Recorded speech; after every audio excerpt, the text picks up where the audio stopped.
እየወጣሁ ነው። ደህና ዋይ። ምሳት በላ? አልበላም። ምን ነው?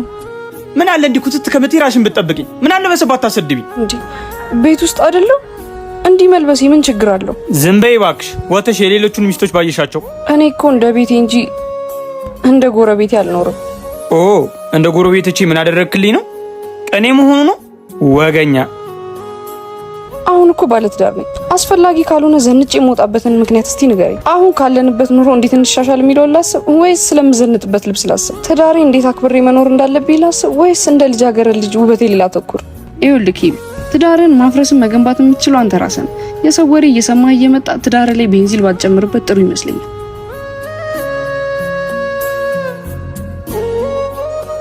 ሲጀመር ትዳርን አሳባ ማዘነጥ ሴት መስላ አትታይ። አሁን እኮ ባለትዳር ነኝ። አስፈላጊ ካልሆነ ዘንጬ የምወጣበትን ምክንያት እስቲ ንገረኝ።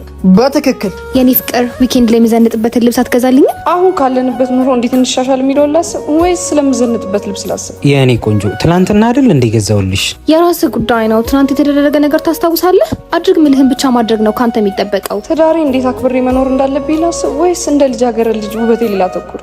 እሺ በቃ የኔ ቆንጆ አትቆጭ፣ ይደረግልሻል። ኬቢሻ ተጮት እንጂ ያንተ እንደሆነ የቤት እንስሳ በላት። ምንም አትጠይቅም። ምን አስጨነቀ?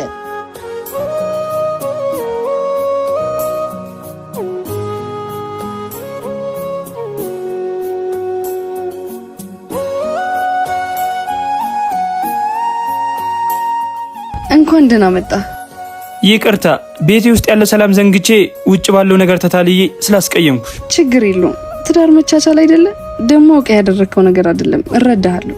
ትዳራችንን ከመፍረስ ስለታደግሽው አመሰግናለሁ። ችግር የለውም። አሁን ግባና የሚበላ ላቅርብልህ።